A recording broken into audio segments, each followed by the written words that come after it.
7वां अध्याय प्रारंभ होता है। अश्वत्थामा, द्रौपदी के पुत्रों का मारा जाना और अर्जुन के द्वारा अश्वत्थामा का मानवर्धन। श्री शौनक जी ने पूछा, सूत जी, सर्वज्ञ एवं सर्वशक्तिमान व्यास भगवान ने नारद जी का अभिप्राय सुन लिया, फिर उनके चले जाने पर उन्होंने क्या किया? श्री सूत जी ने कहा, ब्रह्म नदी सरस्वती के पश्चिम तट पर शम्याप्राश नाम का एक आश्रम है। वहाँ ऋषियों के यज्ञ चलते ही रहते हैं। वहीं व्यास जी का अपना आश्रम है। उसके चारों ओर बेर का सुंदर वन है। उस आश्रम में बैठकर उन्होंने आचमन किया और स्वयं अपने मन को समाहित किया। उन्होंने भक्ति योग के द्वारा अपने मन को पूर्णतया एकाग्र और निर्मल करके आदि पुरुष परमात्मा और उनके आश्रय से रहने वाली माया को देखा। इसी माया से मोहित होकर यह जीव तीनों गुणों से अतीत होने पर भी अपने को त्रिगुणात्मक मान लेता है और इस मान्यता के कारण होने वाले अनर्थों को भोगता है। इन अनर्थों की शांति का साक्षात साधन है केवल भगवान का भक्ति योग। परंतु संसार के सभी लोग इस बात को नहीं जानते।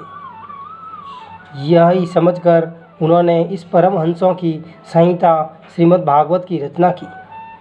इसके श्रवण मात्र से पुरुषोत्तम भगवान श्री कृष्ण के प्रति परम प्रेममयी भक्ति हो जाती है, जिससे जीव के शोक, मोह और भय नष्ट हो जाते हैं।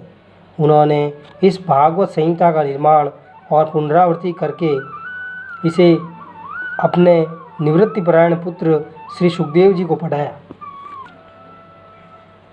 श्री शौनक जी ने पूछा, श्री सुखदेव जी तो अत्यंत निवृत्तिपरायण हैं, उन्हें किसी भी वस्तु की अपेक्षा नहीं है, वे सदा आत्मा में ही रमण करते हैं, फिर उन्होंने किस लिए इस विशाल ग्रंथ का अध्ययन किया? श्री सूत जी ने कहा, जो लोग ज्ञानी हैं, जिनकी अविद्या की गांठ खुल गई है और जो सदा आत्मा में ही रमण करने वाले हैं, वे भी भगवान की हेतु रहित भक्ति किया करते हैं, क्योंकि भगवान के गुण ही ऐसे मधुर हैं जो सबको अपनी ओर खींच लेते हैं। फिर श्री सुखदेव जी तो भगवान के भक्तों के अत्यंत प्रिय और स्वयं भगवान वेदव्यास के पुत्र हैं। भगवान के गुणों ने उनके हृदय को अपनी ओर खींच लिया और उन्होंने उससे विवश होकर ही इस विशाल ग्रंथ का अध्ययन किया। शौनक जी, अब मैं राजऋषि परीक्षित के जन्म, कर्म और मोक्ष की तथा पांडवों के स्वर्गारोहण की कथा कहता हूँ, क्योंकि इन्हीं से भगवान श्री कृष्ण की अनेकों कथाओं का उदय होता है। जिस समय महाभारत युद्ध में कौरव और पांडव दोनों पक्षों के बहुत से वीर गति को प्राप्त हो चुके थे और भीमसेन की गदा के प्रहार से दुर्योधन की जांघ टूट चुकी थी, तब अश्वत्थामा ने अपने स्वामी दुर्योधन का प्रिय कार्य समझकर द्रौपदी के सोते हुए पुत्रों के सिर काटकर उसे भेंट किए। यह घटना दुर्योधन को भी अप्रिय ही लगी, क्योंकि ऐसे नीच कर्मी की सभी निंदा करते हैं। उन बालकों की माता द्रौपदी अपने पुत्रों का निधन सुनकर अत्यंत दुखी हो गई। उसकी आंखों में आंसू छलछला आए, वह रोने लगी। अर्जुन ने उसे सांत्वना देते हुए कहा, कल्याणी, मैं तुम्हारे आंसू तब पहुँचूँगा जब उस आताताई ब्राह्मणाधम का सिर गांडीव धनुष के बाणों से काटकर तुम्हें भेंट करूँगा और पुत्रों की अंत्येष्टि क्रिया के बाद तुम उस पर पैर रखकर स्नान करोगी।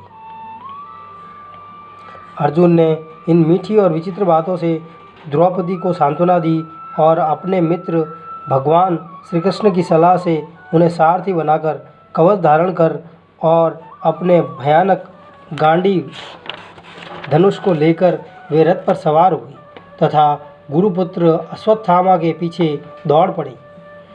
बच्चों की हत्या से अश्वत्थामा का मन भी उद्विग्न हो गया था। जब उसने दूर से ही देखा कि अर्जुन मेरी ओर झपटे हुए आ रहे हैं, तब वह अपने प्राणों की रक्षा के लिए पृथ्वी पर जहाँ तक भाग सकता था रुद्र से भयभीत सूर्य की भांति भागता रहा। जब उसने देखा कि मेरे रथ के घोड़े थक गए हैं और मैं बिल्कुल अकेला हूँ, तब उसने अपने को बचाने का एकमात्र साधन ब्रह्मास्त्र ही समझा। यद्यपि उसे ब्रह्मास्त्र लौटाने की विधि मालूम न थी, फिर भी प्राण संकट देखकर उसने आचमन किया और ध्यानस्थ होकर ब्रह्मास्त्र का संधान किया। उस अस्त्र से सब दिशाओं में एक बड़ा प्रचंड तेज फैल गया।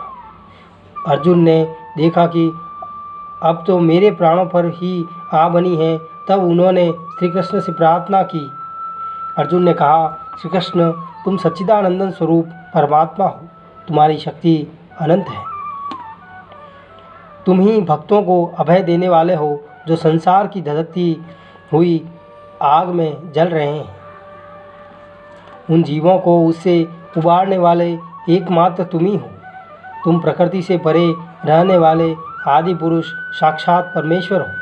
अपनी चित्त शक्ति स्वरूप शक्ति से बहिरंग एवं त्रिगुणमयी माया को दूर भगाकर अपने अद्वितीय स्वरूप में स्थित हो। वहीं तुम अपने प्रभाव से माया मोहित जीवों के लिए धर्मादि रूप कल्याण का विधान करते हो। तुम्हारा यह अवतार पृथ्वी का भार हरण करने के लिए और तुम्हारे अनन्य प्रेमी भक्तों के निरंतर स्मरण ध्यान करने के लिए है। स्वयं प्रकाश स्वरूप श्री कृष्ण, यह भयंकर तेज सब ओर से मेरी ओर आ रहा है। यह क्या है, कहाँ से क्यों आ रहा है, इसका मुझे बिल्कुल पता नहीं है। भगवान ने कहा, हे अर्जुन, यह अश्वत्थामा का चलाया हुआ ब्रह्मास्त्र है। यह बात समझ लो कि प्राण संकट उपस्थित होने से उसने इसका प्रयोग तो कर दिया है, परंतु वह इस अस्त्र को लौटाना नहीं जानता। किसी भी दूसरे अस्त्र में इसको दबा देने की शक्ति नहीं है। तुम शास्त्रार्थ विद्या को भलीभांति जानते ही हो। ब्रह्मास्त्र के तेज से ही इस ब्रह्मास्त्र की प्रचंड आग को बुझा दो। सूत जी कहते हैं, अर्जुन विपक्षी वीरों को मारने में बड़े प्रवीण थे। भगवान की बात सुनकर उन्होंने आचमन किया और भगवान की परिक्रमा करके ब्रह्मास्त्र के निवारण के लिए भगवान को याद कर ब्रह्मास्त्र का ही संधान किया। बाणों से वेष्टित उन दोनों ब्रह्मास्त्रों के तेज प्रलयकालीन सूर्य और अग्नि के समान आपस में टकराकर सारे आकाश और दिशाओं में फैल गए और बढ़ने लगे। तीनों लोकों को जलाने वाली उन दोनों अस्त्रों की बड़ी हुई लपटों से प्रजा जलने लगी और उसे देखकर सबने यही समझा कि यह प्रलय काल की सांवर्तक अग्नि है। उस आग से प्रजा का और लोकों का नाश होते देखकर भगवान की अनुमति से अर्जुन ने उन दोनों को ही लौटा लिया। अर्जुन की आँखें क्रोध से लाल लाल हो रही थी। उन्होंने झपटकर उस क्रूर अश्वत्थामा को पकड़ लिया और जैसे कोई रस्सी से पशु को बांध ले वैसे ही बांध लिया। अश्वत्थामा को बलपूर्वक बांधकर अर्जुन ने जब शिविर की ओर ले जाना चाहा, तब उनसे कमल नयन भगवान श्री कृष्ण ने कुपित होकर कहा, अर्जुन, इस ब्राह्मणात धाम को छोड़ना ठीक नहीं है। इसको तो मार ही डालो। इसने रात में सोए हुए निरापराध बालकों की हत्या की है। धर्मवेत्ता पुरुष, असावधान, मतवाले, पागल, सोए हुए बालक, स्त्री, विवेक ज्ञान शून्य, शरणागत, रथहीन और भयभीत शत्रु को कभी नहीं मारते, परंतु जो दुष्ट और क्रूर पुरुष दूसरों को मारकर अपने प्राणों का पोषण करता है, उसका तो वध ही उसके लिए कल्याणकारी है। क्योंकि वैसी आदत को लेकर यदि वह जीता है तो और भी पाप करता है और उन पापों के कारण नरकगामी होता है। फिर मेरे सामने ही तुमने द्रौपदी से प्रतिज्ञा की थी कि मानवती, जिसने तुम्हारे पुत्रों का वध किया है, उसका सिर मैं उतार लाऊंगा।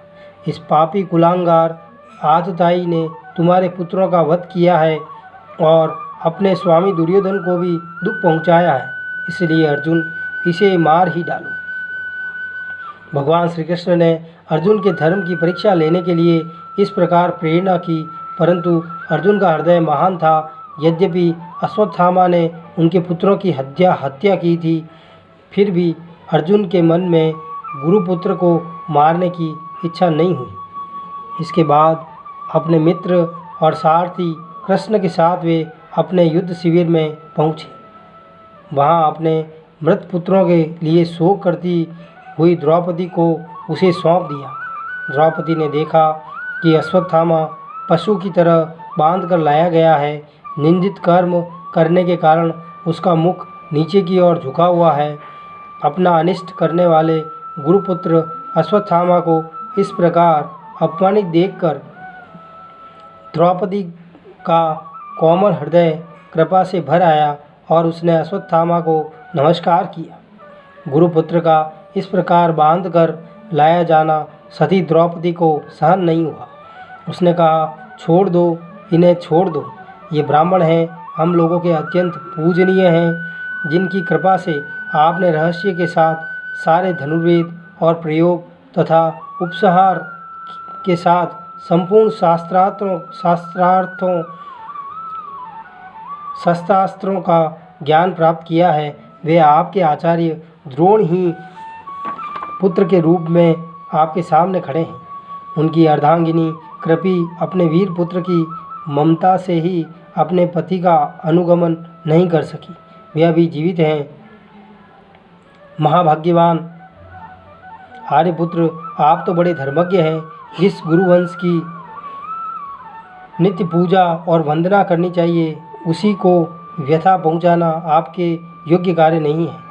जैसे अपने बच्चों के मर जाने से मैं दुखी होकर रो रही हूँ और मेरी आँखों से बार बार आंसू निकल रहे हैं, वैसे ही इनकी माता पतिव्रता गोमती न रोएं। जो उच्छृंखल राजा अपने कुकृत्यों से ब्राह्मण कुल को कुपित कर देते हैं, वह कुपित ब्राह्मण कुल उन राजाओं को सपरिवार शोकाग्नि में डालकर शीघ्र ही भस्म कर देता है। सूत जी ने कहा, शौनकादि ऋषियों, द्रौपदी की बात धर्म और न्याय के अनुकूल थी। उसमें कपट नहीं था, करुणा और समता थी। अतएव राजा युधिष्ठिर ने रानी के इन हित भरे श्रेष्ठ वचनों का अभिनंदन किया। साथ ही नकुल, सहदेव, सात्यकी, अर्जुन, स्वयं भगवान श्री कृष्ण और वहाँ पर उपस्थित सभी नर नारियों ने द्रौपदी की बात का समर्थन किया। उस समय क्रोधित होकर भीमसेन ने कहा, जिसने सोते हुए बच्चों को न अपने लिए और न अपने स्वामी के लिए बल्कि व्यर्थ ही मार डाला, उसका तो वध ही उत्तम है। भगवान श्री कृष्ण ने द्रौपदी और भीमसेन की बात सुनकर और अर्जुन की ओर देखकर कुछ हंसते हुए से कहा। भगवान श्री कृष्ण बोले, पतित ब्राह्मण का भी वध नहीं करना चाहिए और आतताइयों को मार ही डालना चाहिए। शास्त्रों में मैंने ही ये दोनों बातें कही है, इसलिए मेरी दोनों आज्ञाओं का पालन करो। तुमने द्रौपदी को सांत्वना देते समय जो प्रतिज्ञा की थी, उसे भी सत्य करो। साथ ही भीमसेन, द्रौपदी और मुझे जो प्रिय हो वह भी करो। सूत जी कहते हैं, अर्जुन भगवान के हृदय की बात तुरंत ताड़ गए और उन्होंने अपनी तलवार से अश्वत्थामा के सिर की मणि उसके बालों के साथ उतार ली। बालकों की हत्या करने से वह श्रीहीन तो पहले ही हो गया था, अब मणि और ब्रह्म तेज से भी रहित हो गया। इसके बाद उन्होंने रस्सी का बंधन खोलकर उसे शिविर से निकाल दिया। मूंड देना, धन छीन लेना और स्थान से बाहर निकाल देना, यही ब्राह्मण धर्मों का वध है। उनके लिए इससे भिन्न शारीरिक वध का विधान नहीं है। पुत्रों की मृत्यु से द्रौपदी और पांडव सभी शोकातुर हो रहे थे। अब उन्होंने अपने मरे हुए भाई बंधुओं की दाहादी अंत्येष्टि क्रिया की। 7वां अध्याय समाप्त।